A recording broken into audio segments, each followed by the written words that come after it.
Hello, नमस्कार मित्रों। आप सभी का स्वागत है अपने YouTube channel captain academy study with S Rathore sir. दोस्तों, आज बात करेंगे वीडियो री एग्ज़ाम 2018 की। कहते हैं, तुम्हारी शख्सियत से सबक लेगी ये नई पीढ़ियाँ, तुम्हारी शख्सियत से सबक लेगी ये नई पीढ़ियाँ। मंजिल पर वही पहुँचा है जो धैर्य से काम लेता है, मिटा देता है जो नाम तक के अंधियारों का, मिटा देता है जो नाम तक के अंधियारों का। सुबह का सूरज उसी के नाम होता है, सुबह का सूरज उसी के नाम होता है। दोस्तों, चलिए देखते हैं आगामी परीक्षा वीडियो 2018 री एग्ज़ाम। तो इसके बारे में हम देखेंगे कि एग्ज़ाम का जो पैटर्न है किस प्रकार का रहता है, सिलेबस क्या होता है, और जो विद्यार्थी पहले परीक्षा दिए हैं क्या वह सिर्फ वही परीक्षा दे पाएंगे या जिन्होंने फॉर्म भरा है वो सारे विद्यार्थी इसको परीक्षा को अटेम्प्ट कर पाएंगे। चलिए देखते हैं। बात करेंगे सबसे पहले तो इसकी वैकेंसी 2018 में आई थी, एक बार इसका एग्ज़ाम भी हुआ। तत्पश्चात क्या हुआ, इसमें बहुत बड़ी धांधली हुई थी जिसको देखते हुए इस परीक्षा को रद्द किया गया। आगे इसका री एग्ज़ाम की डेट आ गई है और डेट जो है नवंबर माह में रखी गई है। तो सभी लोग साथियों से कहना है जिसने यह 2018 का वीडियो फॉर्म डाला है उनके लिए स्वर्णिम अवसर रहेगा, क्योंकि वीडियो जो पोस्ट है पता नहीं आगामी 1 साल या 2 साल बाद, 1 साल लगभग लग जाएगा तब आएगी, इसलिए इसी में मेहनत करके आप निकाल सकते हो। चलिए हम देखते हैं। पहले इसकी सिलेबस की बात करेंगे, क्या परीक्षा पैटर्न रहेगा। ठीक है, तो इसमें देखेंगे परीक्षा की पैटर्न की बात करते हैं। सबसे पहले इसमें देखेंगे 3 सब्जेक्ट आना है, प्रत्येक सब्जेक्ट से 50-50 क्वेश्चन रहेगा। टोटल नंबर ऑफ क्वेश्चन 150 रहते हैं और मार्क्स जो रहता है 100 मार्क्स रहता है। बात करेंगे जनरल हिंदी या हिंदी नॉलेज एंड राइटिंग जो आपका रहता है कि हिंदी में जो पैराग्राफ भी आते हैं और जनरल हिंदी आती है 50 क्वेश्चन जो 100 नंबर की रहती है। और इंटेलिजेंस, जनरल इंटेलिजेंस रहता है, तर्क शक्ति, ये भी 50 क्वेश्चन 100 नंबर के रहते हैं। जनरल नॉलेज है, ये भी 50 क्वेश्चन रहते हैं और कितने के 100 नंबर के रहते हैं। टोटल जो होता है number of question 150 and marks total होते हैं 300। बात करेंगे इसका ड्यूरेशन, तो समय मिलता है 2 घंटे, इसको अटेम्प्ट करने के लिए 2 घंटे समय रहता है। तो दोस्तों, बात करें अब आगामी इसकी सिलेबस की बात करते हैं। तो ये तो आपने देखा है, अब से सिलेबस को देखेंगे। सिलेबस में कौन कौन चीज़ आनी है तो इसको देखना है। सबसे पहले बात करें जनरल इंटेलिजेंस। देखिए क्या रीजनिंग में कौन कौन से चैप्टर आना है, तो इसमें रीजनिंग के चैप्टर हैं syllogism, number series, blood relation, Venn diagram, data interpretation, sitting arrangement, coding decoding. Next है statement and assumption, statement and conclusion, statement and argument. Arithmetical reasoning भी आना है इसमें, एंड इसमें फिगर काउंटिंग या क्लासिफिकेशन भी आना है। नॉन वर्बल रीजनिंग भी आना है जिसमें आपको डायग्राम के बेस पे बताना होता है। एनालॉगस जो एक्टिविटीज़ होती हैं वो भी आना है। कुल मिला के ये रीजनिंग का मोस्टली सारा सिलेबस आता है। और एक स्टैंडर्ड लेवल की रीजनिंग आई है, जिसने परीक्षा 2018 में दी थी उनको ये पता होगा कितनी रीजनिंग स्टैंडर्ड था इसका। ठीक है, तो उसी हिसाब से आपको तैयारी करना है। बात आगे हम बताएंगे, इसका जो 18 का पेपर है उसको भी दिखाएंगे आपको। ठीक है, नेक्स्ट रीजनिंग के बाद अगला सिलेबस में हिंदी बात करते हैं। तो हिंदी जो है आपका जनरल हिंदी आना है। जनरल हिंदी में लगभग सभी चैप्टर जो पुलिस वगैरह में आना वही आना है, जैसे समास है, संधियाँ हैं, कारक हैं, विलोम हैं। ठीक है, विलोम शब्द हो गए, रस हो गए, अलंकार हैं, वाक्यांशों के लिए एक शुद्ध शब्द है, एक शब्द है, वर्तनी है, वचन हैं, पर्यायवाची हैं, तत्सम तद्भव हैं, वाक्यांश संशोधन है, लिंग हैं, लोकोक्तियाँ एवं मुहावरे हैं, तो रूढ़ि से संबंधित अनेकार्थी शब्द भी हैं। ठीक है। तो लगभग हिंदी से भी सारे चैप्टर आना है, ठीक है। और इसी प्रकार बात की जाए तो जीएस में बात करते हैं, तो जीएस में भी कौन कौन से सब्जेक्ट आना है, तो जीएस में बात करेंगे जीएस, ठीक है। तो जीएस में भी आपकी क्या आएगी, हिस्ट्री आएगी, ठीक है। हिस्ट्री है, पॉलिटी है, ठीक है, पॉलिटी है, इंडियन पॉलिटी, इंडियन ज्योग्राफी है, ठीक है, इंडियन ज्योग्राफी है। और बात करेंगे इंडियन ज्योग्राफी के बाद इकोनॉमिक्स, तो इंडियन इकोनॉमिक्स आएगी या भारतीय अर्थव्यवस्था आती है। और इसके बाद जनरल साइंस भी आना है। और नेक्स्ट यूपी स्पेशल से भी अच्छे क्वेश्चन आएंगे। और एक पोर्शन और आता है इसमें जिसको बोलते हैं ग्रामीण परिवेश। क्या है, ग्रामीण परिवेश, ठीक है, ग्रामीण परिवेश, ये भी आपका क्या है, इसका भाग है ग्रामीण परिवेश में, ठीक है। तो ये आपका रहेगा इसमें। और सोशल एक्टिविटीज़ भी आती हैं, बाकी आपका करंट भी आता है, ठीक है, करंट आता है। और नेक्स्ट आती है आपका करंट के बाद क्या आता है, इसमें यूपी स्पेशल भी आता है। तो मोर देन इसमें जो जीएस का है काफ़ी पार्ट रहता है। तो दोस्तों सिलेबस को देखकर आप लोगों को उसी प्रकार स्टडी जारी रखना है। बात करेंगे अभी आगामी जो 2018 में पेपर हुआ था उसके बारे में बात करें तो उसका पेपर हम आपको दिखाते हैं, ठीक है, उसका पेपर आपको दिखाते हैं।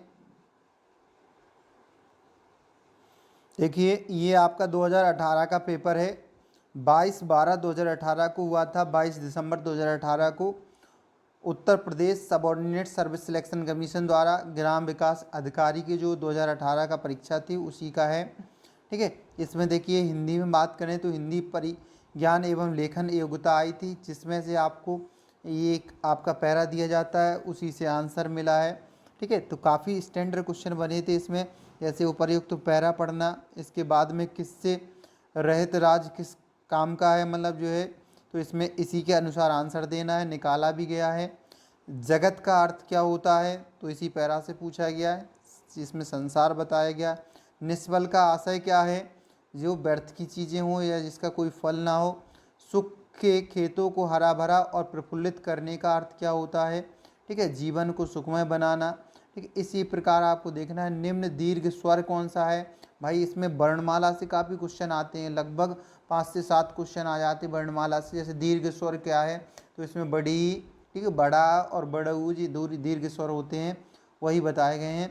नेक्स्ट है अंतस्थ व्यंजन कौन से होते हैं, तो यारा ला वा ये अंतस्थ व्यंजन होते हैं, सा सा सा हा उष्ण व्यंजन होते हैं, ठीक है, ऐसे बता दिया गया।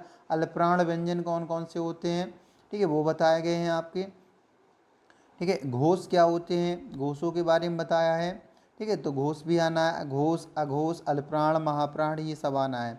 औष्ठ वर्ण कौन कौन से होते हैं, वर्णमाला से कम 10 से 12 क्वेश्चन आ गए। देखिए इसमें योगऋण शब्द कौन सा है, ठीक है, योगऋण है, ठीक। नेक्स्ट पूछा गया है महोत्सव का संधि विच्छेद क्या है, तो इसमें वही धन उत्सव होता है, ठीक है, संधि भी आती हैं। बैलगाड़ी में समास, तो समास पूछा गया, बैल और गाड़ी, तो बैल हैं जिस गाड़ी में, अर्थात बैला की गाड़ी, तो ये तत्पुरुष समास हो जाता है। इसी प्रकार देखो आगमन में उपसर्ग कौन सा, उपसर्ग और प्रत्यय पूछे गए हैं, ठीक है, तो आया है।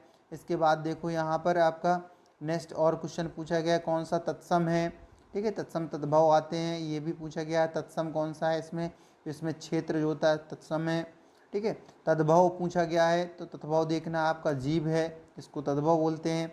कौन सा शब्द देशज है, देशज विदेशज शब्द पूछे जाते हैं, ठीक है, देखो विदेशज भी पूछा गया है, ठीक है। संज्ञा पूछी गई, संज्ञा सर्वनाम पूछी गई है, ठीक है। तो क्वेश्चन का लगभग पैटर्न देखिए सारा आता है, पूरा हिंदी आ रही है, विशेषण भी आया है, प्रेरणार्थक क्रियाएं, क्रिया विशेषण सब कुछ पूछा गया है, अव्यय है, ठीक है।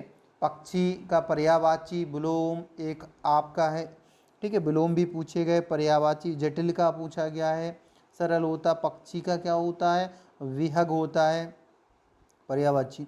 दो देने योग्य होता है, जो देने योग्य हो उसको क्या बोलते हैं, ठीक है, इसका भी पूछा गया। 26 का जो देने योग्य हो उसको बोलते हैं आप क्या, दे, ठीक है, देने योग्य होता है, ये लिखा है आपका दे होता है, ठीक। तो इसी प्रकार से अर्थ भी पूछा है, दिन और दीन शब्द हैं, इनके बारे में बताना है, दिवस और गरीब, ठीक है।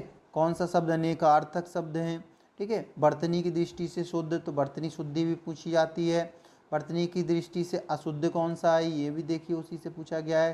कारक पूछे जाते हैं, ठीक है, पुल्लिंग स्त्रीलिंग,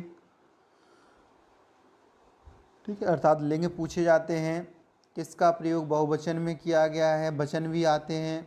काल भी पूछे गए हैं, काल हैं। वाच्य पूछे गए हैं। मिश्रित वाक्य, वाक्य भी पूछे गए हैं, कितने प्रकार के होते हैं, ठीक है। इसमें आपका अशुद्ध शुद्ध पूछे गए। देखो प्रश्न चिन्ह से भी क्वेश्चन आया है कि प्रश्न चिन्ह कौन सा है, तो आपके चिन्हों से भी क्वेश्चन आते हैं, ठीक। तो ये इसमें ध्यान रखना। आसमान फट जाना का मुहावरे आते हैं, लोकोक्तियाँ आती हैं, ठीक है, ध्यान रखना। इसके बाद में बाएं पेड़ बबूल के आम के, जो लोकोक्ति है आपकी, लाभ ही लाभ का अर्थ क्या है लोकोक्ति का, ठीक है। इसमें आपका देखना है मूल पाठ का व्याख्या के साथ अनुवाद कीजिए, ठीक है। तो व्याख्या पूछी गई, इसका अनुवाद करना है, ठीक। तो कुल मिला के इस प्रकार के क्वेश्चन आते हैं। ब्रज हिंदी किस उपभाषा के अंतर्गत आती है, देखो हिंदी भाषा का विकास से भी क्वेश्चन पूछे गए हैं, ठीक है। नेक्स्ट आपको देखिए यहाँ पर एक ये पूछ लिया, इसका हिंदी अनुवाद पूछा गया है। अमेंडमेंट का हिंदी में क्या बोलते हैं, ठीक है, तो संशोधन बोला जाता है अमेंडमेंट हिंदी में। ये मीनिंग पूछ ली गई है, इंग्लिश टू हिंदी। सूरसागर की रचना कौन सी है, सूरसागर जो है रचना कौन है, ठीक है, किसने लिखी, मतलब सूरसागर, तो सूरदास जी की रचना है। रचना कभी पूछे जाएंगे, ठीक है। और रीतिकाल, भक्तिकाल मतलब आदिकाल, ये सब पूछे जाएंगे। लेखक, कहानियाँ पूछी जाएंगी, ठीक है। कुल मिला के हिंदी में सारा सिलेबस, संपूर्ण सिलेबस पूछा गया है। 50 क्वेश्चन आए हैं और ये बहुत मायना रखता है। 50 में से कम आपको 45 प्लस ले आना ही होगा इसमें, ठीक है। तो दोस्तों हिंदी का पैटर्न देखा। अब हम रीजनिंग को दिखाएंगे। तो इसमें देखो अंक गणितीय मतलब सीरीज पूछी गई हैं, किस प्रकार से है। इसके बाद देखो सीरीज में से आता है ये आपका अल्फ़ाबेटिकल विथ आपकी है अंक गणितीय हो गई हैं, ये क्रियाएँ अल्फ़ाबेट हो गए हैं, ठीक। अल्फ़ाबेट चैप्टर से पूछे गए हैं। बात करेंगे यहाँ देखो सारी अंक गणितीय क्रियाएँ भी हैं, काफ़ी लेंथी क्वेश्चन आते हैं, जैसे ये देखिए आप, ठीक है, इस प्रकार से। तो प्रैक्टिस अच्छी कीजिए। बात करेंगे यहाँ देखो किस प्रकार से इन चिन्हों का प्रयोग है, उसको भी पूछा गया है, ठीक। तो चिन्हों का प्रयोग भी पूछा जाता है। बात करेंगे ना आगे, देखिए ये पूरा अल्फ़ाबेट से ही आए हैं सब, आपको मीनिंग्स को चेंज करना है, ठीक। सारे क्वेश्चन वही पूछे गए हैं। अब देखिए यहाँ कितने लेंदी क्वेश्चन आए हैं कि पढ़ने में ही बहुत सारा समय लगेगा, तो प्रैक्टिस अच्छी होनी चाहिए। जैसे पूछा गया एक निश्चित कुछ भाषा में निम्नलिखित प्रतीक घड़ी के समय के प्रतिनिधित्व करते हैं, तो परसेंट इसका मतलब है या तो घंटे की सुई या मिनट की सुई, दो पर है। कुल मिला के इतना लेंदी क्वेश्चन बनाने में देखो कितना समय नहीं लगेगा, ये आप समझ सकते हो। तो प्रैक्टिस काफ़ी अच्छी होनी चाहिए, ठीक है। तो ऐसी काफ़ी लेंदी क्वेश्चन आए। देखिए यहाँ एक निश्चित कूट भाषा में इसको बनाया गया है, तो वैसे ही पूछा गया है डी का मतलब क्या है, ठीक है। तो ये वाला आपको ध्यान रखना है।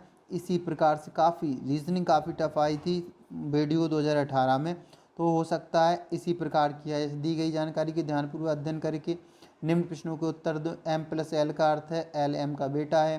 पूरी पजल है एक क्वेश्चन में लगभग, ठीक है। और ऐसी पजलों को सॉल्व करने के लिए आपको पास कम से कम प्रैक्टिस अच्छी तो होनी चाहिए, ताकि आप समय की बचत कर सको, क्योंकि 2 घंटे हैं, 150 क्वेश्चन है, इसलिए आपको ध्यान रखना ये है कि समय की बचत भी करना है, ठीक है। तो ध्यान रखना काफ़ी लेंदी क्वेश्चन है, और रीजनिंग में सभी मतलब लगभग क्वेश्चन आपके आ चुके हैं। देखो यहाँ पर बार डायग्राम भी आया है, ठीक है, बार डायग्राम आया है तुम्हारा, यहाँ पर रेखा ग्राफ भी आया है, ठीक है, ग्राफिंग आया है। देखो इसमें ग्राफ से क्वेश्चन आया है, बार डायग्राम से क्वेश्चन आए हैं, ध्यान रखना इसको। जो कितना है, एक क्वेश्चन ही बना रहे हैं और इससे कितने लेंदी क्वेश्चन बन रहे हैं, ठीक है। ध्यान रखना है यहाँ पर ये बात है। देखो यहाँ पर पजल आई हैं, तो काफ़ी लेंदी क्वेश्चन बनाए गए हैं और टाइम टेकिंग क्वेश्चन भी हैं। तो इसी प्रकार को आपको देखना है और प्रैक्टिस करके जाना है किस प्रकार के क्वेश्चन। रीजनिंग काफ़ी वास्तव में टफ है। देखो इसमें आकृतियाँ भी आई हैं, पेपर कटिंग आई है, फोल्डिंग आई हैं, ठीक है, ये सारे क्वेश्चन आपको आ रहे हैं। देखिए यहाँ पर पासा डाइस भी आ गया है, ठीक। कुल मिला के रीजनिंग का हर चैप्टर लगभग है, ठीक है। तो ध्यान रखना है यहाँ पर। देखिए सिलोगिज्म से भी काफ़ी क्वेश्चन आए हैं, ये देखिए आपका है ना। तो इसमें आपका कथन निष्कर्ष भी आए हैं, इसमें से देखिए कथन निष्कर्ष के क्वेश्चन आए हैं, ठीक है। यहाँ पर रीजनिंग में देखो तर्क भी आए हैं, ठीक है, कथन तर्क भी आए हैं, ठीक। तो कुल मिला के ये सारे क्वेश्चन हैं। वही क्वेश्चन देखिए यहाँ पर फिर बायोडायग्राम का एक क्वेश्चन आया है, काफ़ी अच्छी मतलब जो है स्टैंडर्ड रीजनिंग आई थी। तो दोस्तों रीजनिंग को अच्छे से रिवीजन करके सबको जाना है। नेक्स्ट बात करेंगे सामान्य जानकारी में। तो सामान्य जानकारी की प्रैक्टिस में देख सकते हो आप, इसमें सभी से क्वेश्चन मिलेंगे, साइंस से लेकर के हिस्ट्री, पॉलिटी, इकोनॉमी, ज्योग्राफी और आपकी यूपी स्पेशल, इन सब से देखिए लगभग कैसे क्वेश्चन आए। जैसे प्राइमरी स्टोरेज डिवाइस कौन सी, कंप्यूटर से भी आया है, आपको ध्यान रखना है, तो कंप्यूटर भी आ रही है। तो इसमें आप बोल सकते हो रैंडम एक्सेस मेमोरी, ठीक है, तो आपको ध्यान रखना रैम बोलते हैं इसको, ठीक। इसी प्रकार यहाँ पूछा कौन सा एक प्रोग्रामिंग सॉफ्टवेयर है, ठीक है, तो विजुअल जो आपका है विजुअल बेसिक जो होता है प्रोग्रामिंगबल है। तो कंप्यूटर से भी अच्छे क्वेश्चन आए हैं, ठीक है, कंप्यूटर के क्वेश्चन आए हैं। बात करेंगे आलू के उत्पादन भारत में उत्तर प्रदेश का स्थान, यूपी स्पेशल से आया है, ठीक है। उत्तर प्रदेश के ये सारे क्वेश्चन है, देखिए उत्तर प्रदेश से कितने क्वेश्चन, उत्तर प्रदेश में किस जिले में किछौछा दरगाह शरीफ स्थित है, ठीक है, तो ये अम्बेडकर नगर में है। बात करें उत्तर प्रदेश में कृषि के लिए प्रयुक्त भूमि का प्रतिशत क्या है, ठीक है, 68.7 है। रामचरितमानस का कौन सा खंड अध्याय सबसे छोटा है, तो ये आपका किष्किंधा कांड, जहाँ हनुमान जी और रामचंद्र जी की भेंट होती है, ठीक है। तो बात करेंगे इलाहाबाद में किस वर्ष अगले अर्धकुंभ का आयोजन किया जाएगा, ठीक है, तो 2019 में ये निकल गया क्योंकि 18 में पेपर आया था, 19 वाला पूछा गया था, करंट भी आया था, ठीक है। बात करेंगे सोहर लोकगीत कहाँ का है, तो बच्चे के जन्म पर गाया जाता है, ये आपको ध्यान रखना, ठीक है। चोल अभिलेखों के अनुसार जैन सभाओं के दान में दिए जाने वाले भूमि को क्या कहते थे, ठीक है, तो वो जो आपकी है पल्लव का छाद, ठीक है, ये आपकी जैन सभाओं में जो दान में भूमि दी जाती थी चोल में क्या बोला गया, ये काफ़ी लेंदी आपकी हिस्ट्री भी आई है। लठमार होली देखिए यूपी स्पेशल का है, बरसाने में होती है। मिट्टी का बारात नामक कविता संग्रह किसकी है, ये भी पूछ लिया गया है। शिवमंगल सिंह सुमन किस शासक ने भारत में तुगलक वंश की नींव रखी थी, ठीक है, गयासुद्दीन तुगलक। इतिहास से भी अच्छे क्वेश्चन आए। पुस्तकालय की सीढ़ियों से गिरकर कौन मरा, तो ये आपका था हुमायूं मरा था, है, ठीक है। इसके बाद में सेंट्रल फुटवियर ट्रेनिंग इंस्टीट्यूट स्थित कहाँ पर है, आगरा में, ठीक है। बात करेंगे उन जो आपका दो स्पेशल से आ रहा है यूपी स्पेशल 2011 की जनगणना उत्तर प्रदेश के ज़िले में किस जिले में जनसंख्या सर्वाधिक है, ठीक है, तो इलाहाबाद में सबको पता है। विश्व प्रसिद्ध मयूर सिंहासन का निर्माण किसने करवाया था, तो ये करवाया था शाहजहाँ ने। इतिहास भी बहुत अच्छी आई है। बोधगया एक महत्वपूर्ण बौद्ध तीर्थ केंद्र क्यों है, आपको सबको पता है क्योंकि बौद्ध जो महात्मा बुद्ध थे इन्हें ज्ञान प्राप्त हुआ था। किस नदी का समागम अरब सागर में होता, ज्योग्राफी का आया है। नर्मदा ताप्ती नदियाँ उल्टी बहती हैं अरब सागर की ओर। महात्मा गांधी ने भारतीय राष्ट्रीय कांग्रेस के निम्नलिखित सत्रों में किसकी अध्यक्षता की थी, तो आप सबको पता है बेलगांव अधिवेशन 1924 में की थी, ठीक है। भद्रा वन्यजीव अभ्यारण्य किस राज्य में स्थित है, कर्नाटक, तो अभ्यारण्य भी पूछा गया है। भारतीय स्वतंत्रता आंदोलन देखिए इतिहास से काफ़ी अच्छे क्वेश्चन आए। किस राज्य में जनसंख्या का घनत्व सबसे कम है, अरुणाचल में है, 17 व्यक्ति प्रति वर्ग किलोमीटर है। डैन्यूब नदी का उद्गम स्थान कहाँ पर है, तो जर्मनी में पड़ती है डैन्यूब नदी, है ना। डैन्यूब नदी के किनारे कौन सा नगर बसा हुआ, आप लोग कमेंट्स में दीजिए, ठीक है। नेक्स्ट है देखिए आपके चंद्रशेखर आज़ाद ने ब्रिटिश पुलिस द्वारा घिर जाने पर खुद को गोली मारी थी, कहाँ पर, तो इलाहाबाद के अल्फ्रेड पार्क में मारी थी। क्षेत्रफल के आधार पर सबसे बड़ा महाद्वीप निम्न में कौन सा है, सबको पता है एशिया महाद्वीप है।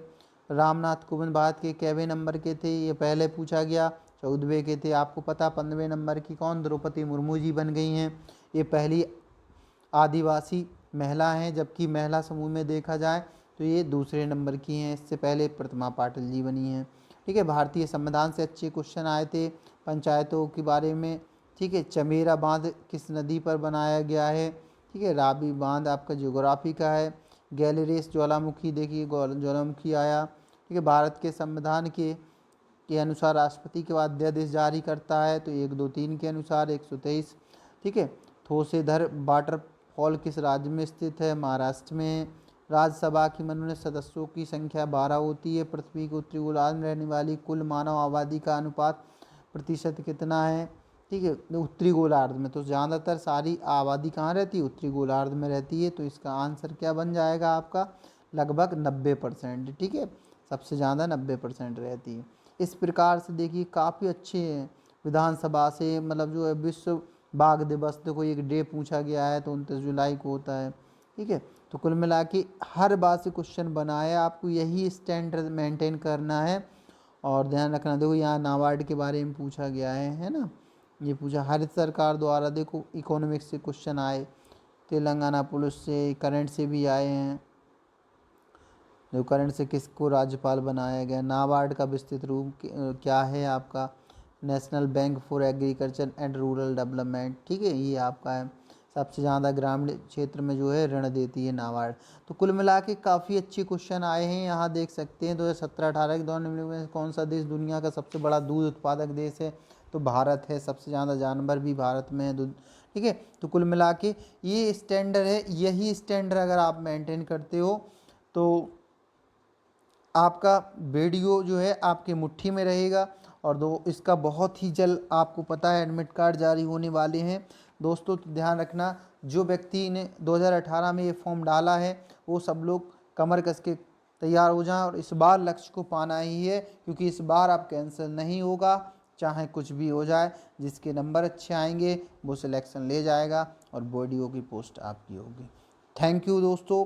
आप सब लोग मेरे चैनल को थोड़ा सा शेयर करो, लाइक करो। इसके बाद हम आपके इसी चैनल पर क्लास जो विधिवत ढंग से लेकर आने वाले हैं, इतिहास की क्लास बहुत ही जल्द प्रारंभ कर रहे हैं। तो दोस्तों thank you, thank you, thank you.